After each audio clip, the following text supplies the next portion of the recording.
Welcome back to this week's Real Country File. I'm in the house today hibernating because it is very cold outside, as a lot of you will have noticed. And before I go any further, I'd like to thank HelloFresh.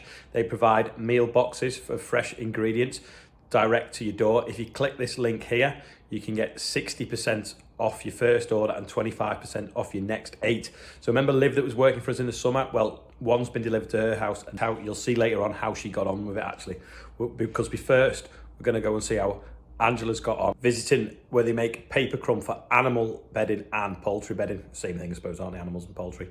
Anyway, Stephen also is still with Janet talking about sheep breeding. She has some Swaledale sheep, but she also talks to her daughter that has a view on a different breed of sheep, which is her favourite. Anyway, first, let's see how Angela's been getting on.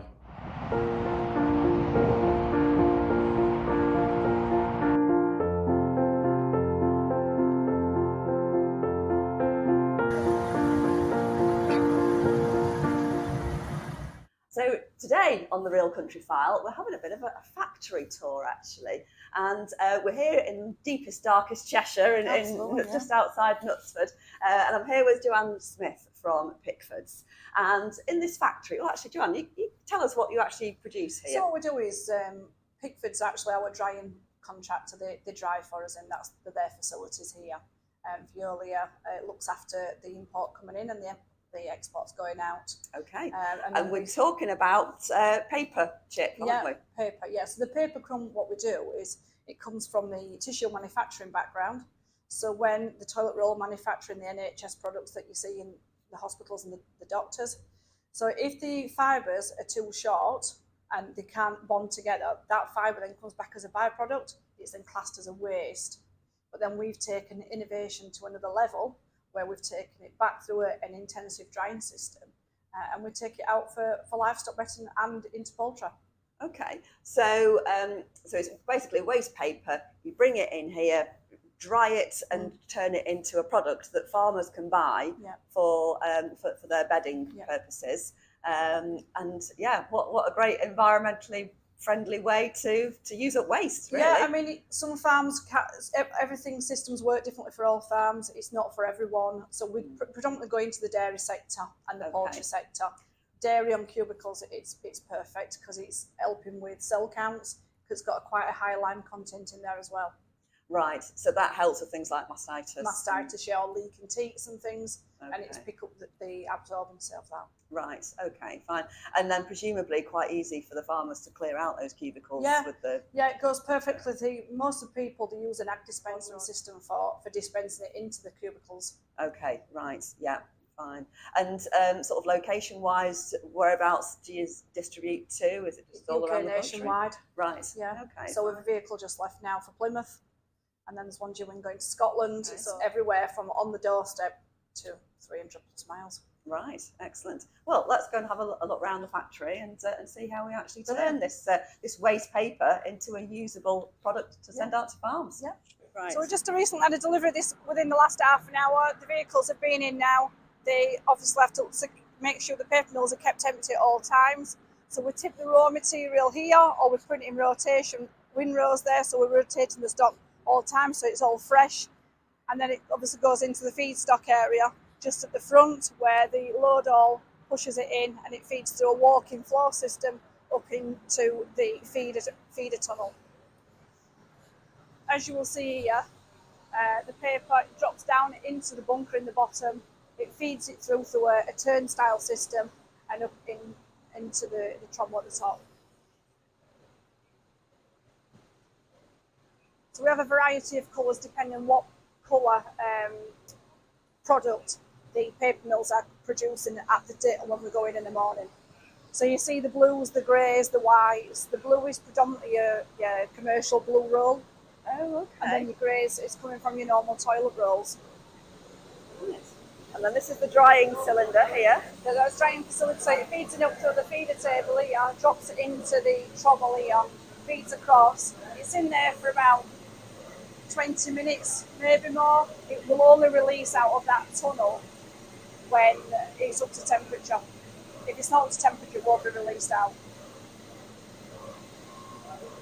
Right, Joanne, so we've just come into this, the main organisation room. What do you call this room actually? Control room. The control room, of course, yeah. But all this, The boys' room, we'll say. This James Bond style knobs and dials. So what happens in here then? So the two lads that are working in here are predominantly all the time. They're monitoring the feed control, the temperature, the biomass temperature, and ensuring that all the pressures are all correct to ensure that we're drying to a correct temperature to kill any pathogens. So it's fit for dairy and for poultry bedding purposes. Right, and then you can keep an eye on everything. They also take a look at the CCTV. CCTVs for any blockages, so they can monitor the feed that's going in with the raw material and the output coming out in the production shed. And then I know every now and again you check the 2 or 3 times a day we will do a moisture check. So we will put about 3 grams into the moisture meter, or let it go on an oven basis. When we just check the moisture, we need to be no less than 90%, no more than 95%. So Mark's just done a test now and it's just over 92%, so that's perfect. Okay. So the steam there is from the steam coming off the temperature. We're probably getting about 900 degrees in there at the moment, so that's the steam coming off the heat. Right, so we can actually hear the product going up this pipe. So that's still the suction system coming out of the Zwartble inside. So once it's got to temperature, it comes up the suction system, across the pipework, back into the production shed. Right, and then this is where it comes out at the end. Yes, obviously it works as a conveyor system. We've also got a built-in sieve there, so if there is any extra contaminants that comes in with the raw material, we sieve it out at that point, so it's not going in the finished product. This product then is going on for dairy, pigs, sheep and for poultry. So this is the finished product here. It's in these big mounds. That's the finished product. So it's lovely, fluffy, highly absorbent, built-in lime basis, so that's another cost reduction for farms, and obviously farms are feeling it at the moment with reduced milk prices and things. Actually, yeah, God, it feels really, really clean. It's actually quite slightly warm as well, which is lovely. Yeah, there's a small content of just within the product, but nothing massive. Always do a Neil test or an abrasion test to make sure it's not too abrasive for the hops. I've got a good client base, customers for over 4.5 years now while I've worked for Veolia. And it's well rewarded, it's well wanted. Excellent. Okay, great. So a really good way of recycling waste paper into something that's actually very, very useful. Well, thanks for showing us around. It's been really, really interesting. It's good to see the fact that innovation has improved over the years. Because years ago, waste paper was predominantly put onto land for land spreading, but with regulations with the Environment Agency, it's not something that they really want to do anymore. So we've taken innovation to the next step.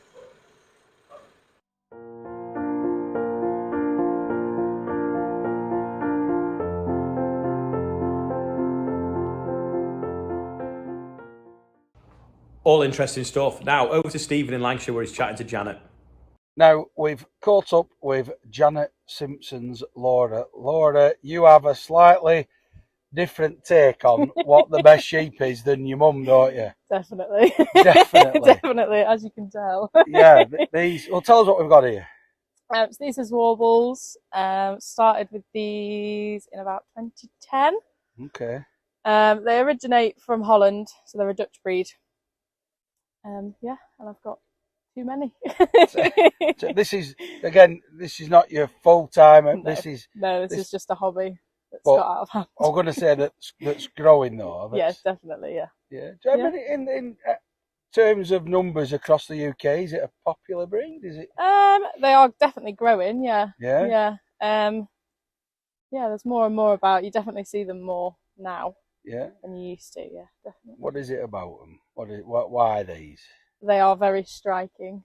They are super, super friendly. I don't think there is a breed of sheep that will come up to you in a bucket and just want to be with you all the time. They'll follow you anywhere. Don't need a dog. You don't need a dog. Don't need a dog. No, they're just straight at you. Yeah. And well, they're from Holland then. You know, we've moved to different fields and where we had a chat with your mum, and this is some, you know, some flatland down here. Then is it this Yeah. best suited? Would they be all right up on moor, or are they a bit soft? They probably would be. Yeah, a lot of people farm them up in Scotland, up on the hills, and these have just come down here for winter because we haven't got a lot of grass at home. But right, yeah, but they will stand. They will stand it if it gets a bit oh yeah, they're fairly hardy. Okay. So hardy. What else? What else? And hardy, friendly. What are the other characteristics of this breed? They're very milky. Right. Yeah, they're the Holstein of the sheep world, you'd say. Okay. Yeah, definitely. So very elegant sheep. Mother on well. Yeah. Yeah. Oh yeah, they'd raise triplets easily. And if I wanted to buy one off you, Mm-hmm. how many pound notes would I have to bring along? What's a you worth? Well, they're all prices? pedigree, so anywhere from 200 to 1,000 maybe. Just Okay, depends, all right. yeah. Just depends how much of a. Depends which one. Yeah. Oh, I see. Oh, I see. You paid £1,000 for anyone? I haven't. No, No. not quite. Oh, but you're saving up. Yeah, going shopping next week. Well, I was going to say when I saw you having a cup of tea in the farmhouse earlier, you were circling in a catalogue. Is this a regular thing? Are you regularly at the sales? So as a society, they only have a couple of sales a year. So they've got 2 at Carlisle, and then a couple elsewhere. But Carlisle's our local ones, so I go to those every year. So you go up to them. Yeah. And in your area, then, is there anyone else with these? I can't even spell it. I might say it's Zwartbles. Is there any? There's quite a few. Yeah, there used to be very, very little. There's Janet Ward across in near Chipping. There's a couple here that have come to see the tup from Sharon and Jessica Waring. They're only in Cattrall. Charlotte Critchley's only Preston way. There's quite a few that keep them now local. Yeah, which is good. And in terms of end product, mm-hmm. Let's talk eating. Yeah. Yeah. Any characteristics there, or is it? What's the butcher's block look like? Because that's the end game, isn't it? I know they're pretty and they look well in your Yeah, field. there's one way. But, a lot of butchers probably don't like them because they are very, very lean meat. Okay. So these they typically grow upwards and don't get a lot of fat on them. Okay. So they weigh heavy. So they can be 50 odd when they go to the auction, but they might not pay quite as well as a Texel or a Beltex would the same weight. Right. So. But lean. Very lean. Lean, tasty meat. For your cooks and folk out there wanting to, eat healthily, lean lamb, lean lamb, perfect. That's a really good good selling point, isn't it? For definitely. Lean protein. That's big across, lots of beef products now and chicken and and a lot of people are coming to cross these with a Texel Beltex. Okay. So they are getting really nice meat lambs. Yeah. Would you ever swap to what your mum Janet, what she has with horns on and a bit more white face? No. No. No way, not now. No. No, I've had these for too long. You're in too deep now. I am, yeah. There's no way out. So what's next? What's next on the farming journey for yourself then? So these are due to lamb in February, from the 1st of February. Hopefully scanning next month. Okay. Right. Well, can you get us some footage of that and send it in to the Real Country File when we want to see some of these little Zwarble lambs gambling about? I'm sure they're a sight to behold, and if they're half as friendly as the mothers, they are indeed a remarkably friendly breed. Soft. Well, I appreciate you coming and showing me these sheep. And who knew just how friendly they were? Yeah. And I'll keep my eye out for them on Butcher's Counter at some point soon. Yeah. Thank you very much. No All problem. the best. You too. Thanks, Stephen. Now, let's see how Olivia's been getting on with her HelloFresh order. Let's see what she made. Hello everyone and good evening. This week's episode is sponsored by HelloFresh and they've gifted us a few recipes to try out. So this week we're going for midweek meals. Had a busy day at work coming up to Christmas, so trying to get loads of things done before sort of the wind down to Christmas. So I'm trying tonight this cranberry and oregano sausage burger, which looks absolutely delicious and very substantial. Looks like it'll fill us up for the evening. So let's get making.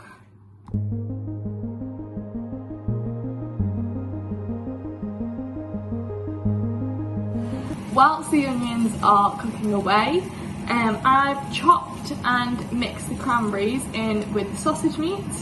So it's starting to look absolutely delicious, and it looks like it's got some really nice flavour with the different herbs. Move the onions off the hob. Yeah, it looks like really nice flavour. Another thing about this HelloFresh is that coming up to Christmas, I think it'll make a really good present for someone. You're essentially giving the gift of ease, because it's just so easy to come home and pick a recipe and you've got all the ingredients there in front of you. So if I receive this as a Christmas present, I'll be very happy. The burgers are finally finished, and I've topped with some rocket and mayonnaise, and they look absolutely delicious with the wedges there as well. So really quick and easy, can sit down, have a nice meal, and there's not a lot of mess either. So we really recommend, especially coming up to Christmas. It's just stress-free and very flexible. Thanks, Olivia, and also thanks again to our sponsors, HelloFresh. Don't forget, if you scan this QR code, you can get 60% off your first order and 25% off your next 8. So have a go at that. The link is also in the description below. Thanks to everyone that's took part in this week. If you've got anything that you want us to cover, if you want to do some stories for us, all you need is a smartphone and get them over to us. Give us a ring first or have a chat with us, send us an email, whichever. If you made it this far, click like, and thanks for watching, and we'll see you all next week.